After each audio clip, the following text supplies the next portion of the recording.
இவ்வளவு நேரம் ஆகிவிட்டது, நீ உறங்கவில்லையா? நீங்கள்? இல்லை, எனக்கு உறக்கம் வரவில்லை. நீ சென்று உறங்கு.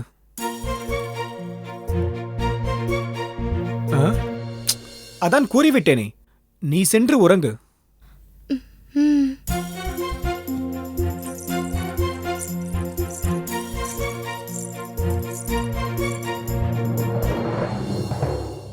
இவளிடம் நிச்சயம் ஏதோ ஒன்று இருக்கிறது. எவ்வளவு கோபம் கொண்டாலும் மனதை மாற்றி விடுகிறாள். ஆண்களே குழம்பும் வியாபார யுத்திகளை இவ்வளவு சாதாரணமாக வழி கூறி விடுகிறாள். எந்த விதத்திலும் அவள் நம்மை மிஞ்சியே இருக்கிறாளே, இது நல்லதா என்றே தெரியவில்லையே. ஆண்கள் தான் பெயரும் புகழும் ஆதிக்கமும் பெற வேண்டும் என்று உலகோர் கூறுவர். நான் அவர்களும் சமமானவர் என்று நினைப்பவன். ஆனால் இவள் என்னையும் மிஞ்சி செல்கிறாளே, இது எங்கு போய் முடியுமோ?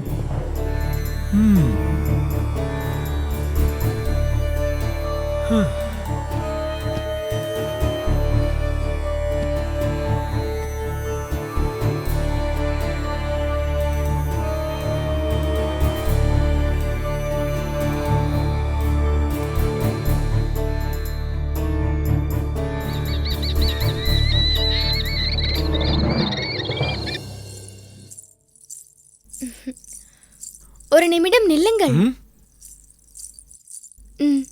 இந்தாருங்கள். எத்தனை முறை கூறினாலும் புரியாத புனிதவதி, நான் தான் இறைவனை வழிபடுவதில்லை என்று கூறிவிட்டேனே, பின்பு ஏன் என்னை வற்புறுத்துகிறாய்? நான் உங்களை வற்புறுத்துவதாக என்ன வேண்டாம். பின்பு இதை எப்படி எடுத்துக்கொள்வது? என் மனம் திருப்தி அடைவதற்காகவாது ஏற்றுக்கொள்வீர்கள் என்றுதான். எனக்கு விரைவாக மண்டிக்கு செல்ல வேண்டும். அங்கு வேலைகள் அதிகமாக இருக்கிறது. உங்களிடம் ஒரு கோரிக்கை. என்ன கோரிக்கை? என்று நம் இல்லத்தில் திருவிரதம் பூஜை கடைபிடிக்கலாம் என்று இருக்கிறேன். அதுதான். தாராளமாக பூஜையை கடைபிடித்துக் கொள். ஆனால் எந்த பூஜையிலும் என்னை ஈடுபடுத்தாமல் இருந்தால் சரி. இல்லை, இந்த விரதத்தை கணவன் மனைவி இருவரும் இணைந்துதான் கடைபிடிக்க வேண்டும். அப்போதுதான் நம் வாழ்க்கை நலமாகவும் வளமாகவும் இருக்கும். இப்படி ஏதாவது கூறுவாய் என்றுதான் முதலிலேயே பூஜையை உன்னுடன் வைத்துக்கொள், என்னை எந்த விஷயத்திலும் ஈடுபடுத்த முயற்சிக்காதே என்று கூறினேன். என்னவென்று புரியாத ஏதோ ஒரு இடைவெளி நமக்குள் ஏற்பட்டது போல் தோன்றுகிறது. என்ன கூறுகிறாய்?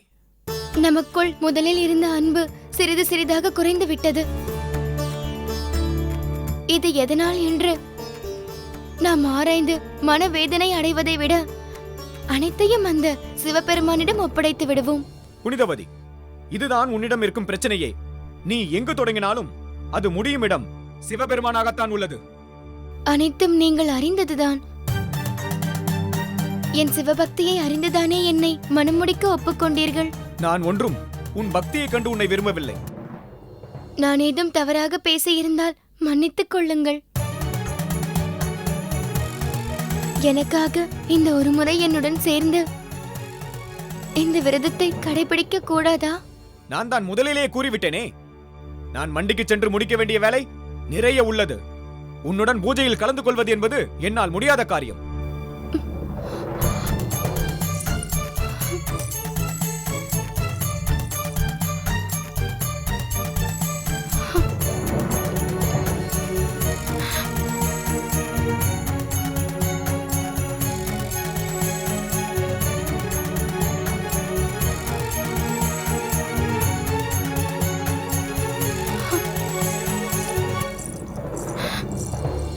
உள்ளே வா சந்திரா, உள்ளே வா சந்திரா.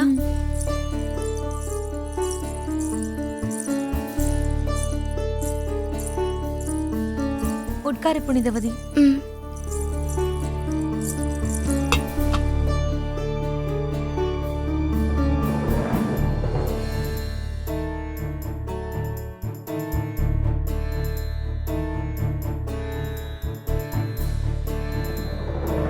புனிதவதி, நான் வரும்போதெல்லாம் இப்படி வருத்தத்திலேயே இருக்கிறாயே, உனக்கு என்னதான் நடக்கிறது? திருமணத்திற்கு முன்பு நான் உன்னை இவ்வாறு பார்த்ததே இல்லையே. உன் நிலையை பார்க்க கூட எனக்கு சக்தி இல்லை. சிறு வயதிலிருந்தே நான் ஆனந்தமாக இருந்த புனிதவதியை தான் பார்த்திருக்கிறேன். சந்திரா, எந்த பிரச்சனையாக இருந்தாலும் அதற்கு தீர்வு காண வேண்டும் என்றுதான் நான் எண்ணுவேன். என் துயரங்களுக்கெல்லாம் தீர்வு என்று ஒன்று இருந்தால் அது நான் செய்யும் செயலுக்கு அவர் மனமுகந்த ஈடுபாட்டை காட்ட வேண்டும். அதற்கு முதலில் அவர் அந்த எம்பெருமானை நம்ப வேண்டும். அவர் இறைவனை நம்ப வேண்டும் என்றால் அந்த இறைவனின் அற்புதத்தை அவர் நேரில் கண்டால்தான் இதற்கு ஒரு முடிவு கிடைக்கும் போல. புனிதவதி, உன் வாழ்க்கையை நினைத்து உன் அம்மாவும் அப்பாவும் எத்தனை கனவுகள் கண்டிருப்பார்கள். என்னை விட்டு சற்று விலகி இருக்கிறார்கள். அந்த பிறவையே அவர்களால் தாங்க முடியவில்லை. என் நிலையை அவர்கள் அறிந்தால் இந்த உலகே அவர்களுக்கு இருண்டது போல் ஆகிவிடும். பெரியவர்கள் திருமணத்தை எவ்வாறெல்லாம் உயர்த்தி கூறினாலும் யாருக்கு என்ன வாழ்க்கை என்பதை அறிய முடியாதென்று உன் விஷயத்தில் தான் நான் புரிந்து கொண்டேன். அப்படி இல்லை சந்திரா. யாருக்கு என்ன நடக்க வேண்டும் என்பதை இறைவன் முன்பே தீர்மானித்திருப்பார். நீ படும் துயரத்தை அந்த இறைவன் பார்த்து கொண்டுதான் இருக்கிறாரா? உன் வேண்டுதலையும் புலம்பலையும் கேட்க வேண்டும் என்று அவருக்கு ஆசையா? எத்தருணத்திலும் நான் அவரை மறவாது தொழுவேன் என்பதை நினைத்து கூட இறைவன் இவ்வாறு செய்திருந்தால்? நம்பியவர்களை காக்கத்தான் இறைவன். பிறகு ஏன் உனக்கு இத்தனை துயரம்? நீர் வெப்பத்தை தாங்கிக் கொள்ள மறுத்தால் மழை பொழியுமா என்ன? மழை பொழியும் போது அந்த வேதனை எதற்கென்று உணர்வார்கள். அதுபோல என் கணவர் நிச்சயம் ஒரு நாள் என்னை புரிந்து கொள்வார். இதற்கெல்லாம் முடிவு விரைவில் ஏற்பட்டால் நல்லதுதான். எல்லாம் இறைவன் நடத்தும் நாடகமாக இருந்தாலும் என் சகோதரியாக நினைக்கும் புனிதவதிக்காக நம்மால் முடிந்த நல்லதை செய்ய வேண்டியது என் கடமை. இவள் மண்டிக்கு செல்ல தயங்குவாள். நானே அவரிடம் சென்று பேசுகிறேன். புனிதவதி, கூறு. உன் உடல் நலத்தை பார்த்துக்கொள். நான் சென்று வருகிறேன். வந்தவுடன் கிளம்புகிறாயே? எனக்கு ஒரு முக்கியமான வேலை உள்ளது. நான் வருகிறேன் புனிதவதி.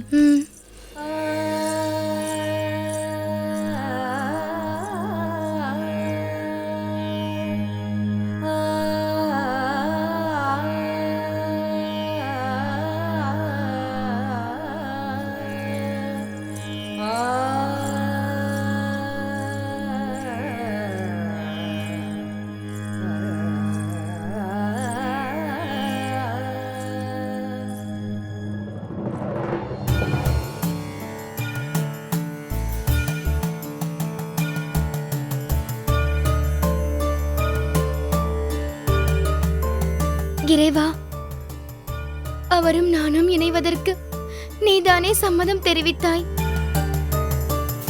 நாங்கள் இருவரும் மனம் ஒத்துப்போய்தானே திருமணம் செய்து கொண்டோம். ஏன் சில நாட்களாக அவர் என்னிடம் சரிவர பேசிக் கொள்வதில்லை? உணவுண்ண அழைத்தால் கூட மண்டியில் வேலை உள்ளதே என்று விரைந்து சென்று விடுகிறார். திருமணமான புதிதில் எங்களுக்குள் எந்த பிரச்சனையும் இல்லையே. ஆனால் சிவனடியார்களுக்கு தொண்டு செய்ய துவங்கிய நாள் முதல் நிம்மதியில்லா வாழ்க்கையை நாங்கள் வாழ்ந்து கொண்டிருக்கிறோம். தொண்டு செய்வதற்கு அவரும் தானே சம்மதம் தெரிவித்தார். பிறகு ஏன் அவர் மனம் மாறியது? அனைத்தும் அறிந்த நீயே இதற்கு ஒரு முடிவு தாரும் இறைவா.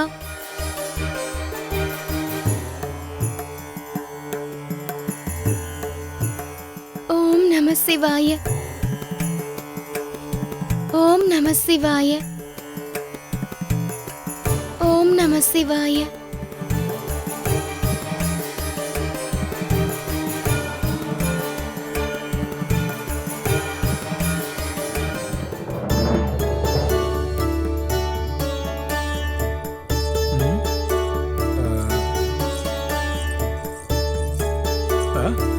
வா சந்திரா, நலமாய் இருக்கிறாயா?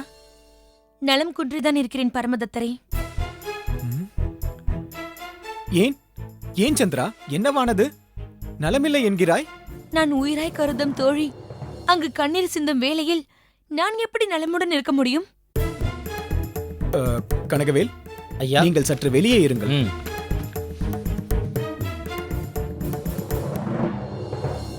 சந்திரா, சற்று அமரு.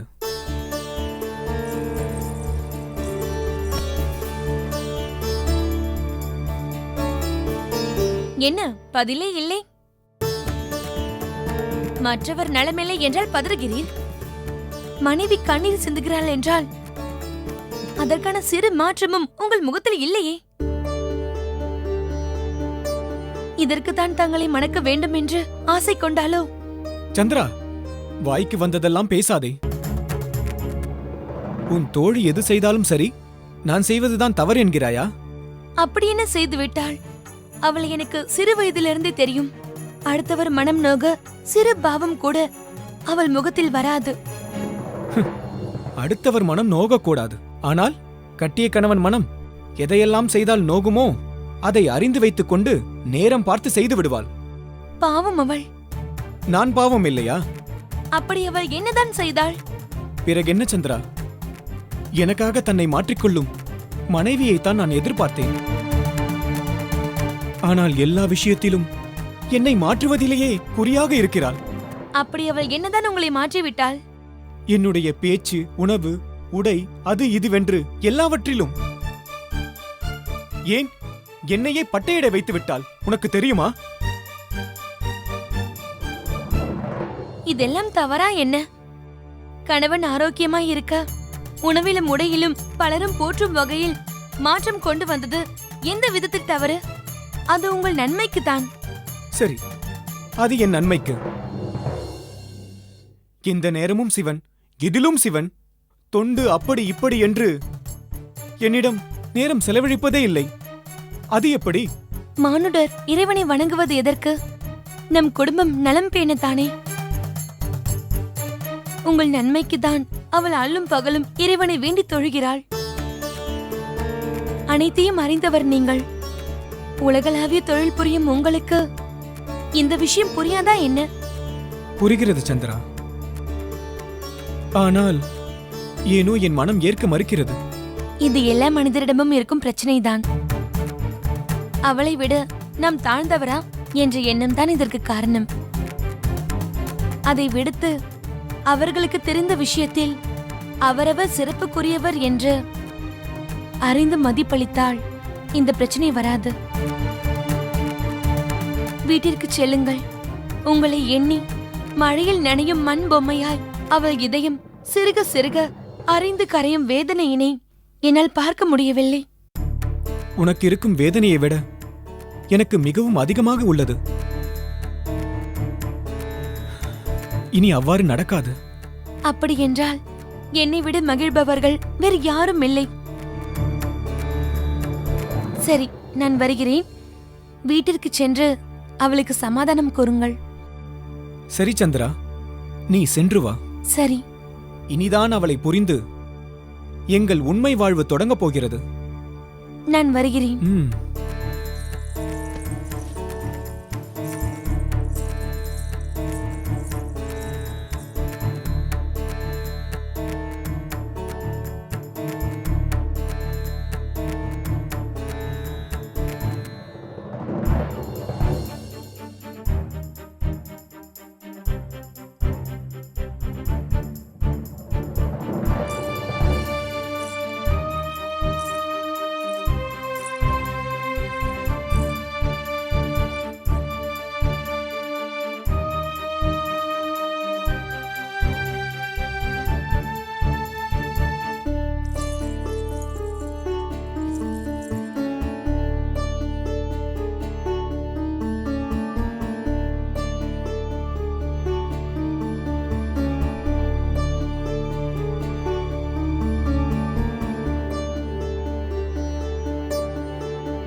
ஐயா, என்ன கனகவேல்?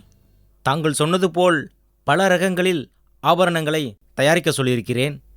ம் மாதிரிகளை தாங்கள் சரிபார்த்தால் நல்லது. அஹ், அதை தாங்களே பார்த்து ஏதும் மாற்றங்கள் இருந்தால் நீங்களே சரி செய்து விடுங்கள். ஆகட்டும் ஐயா, நான் சென்று வருகிறேன். வாருங்கள். ம்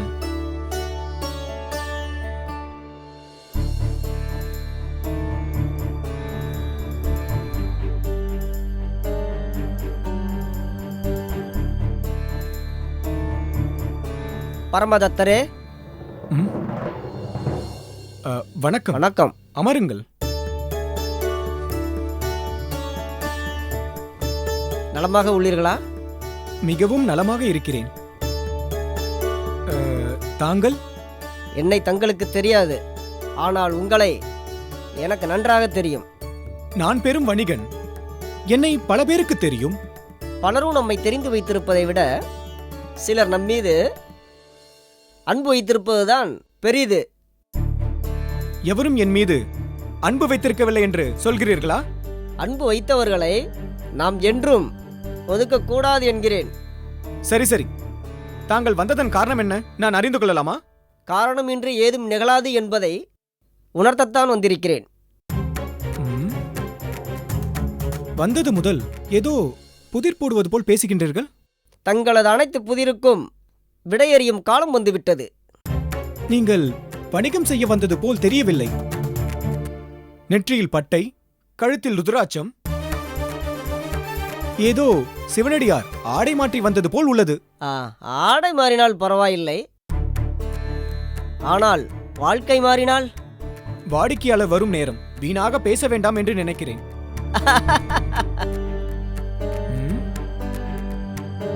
உம் தொழில் பற்றியமை வைக்க வைத்துள்ளது.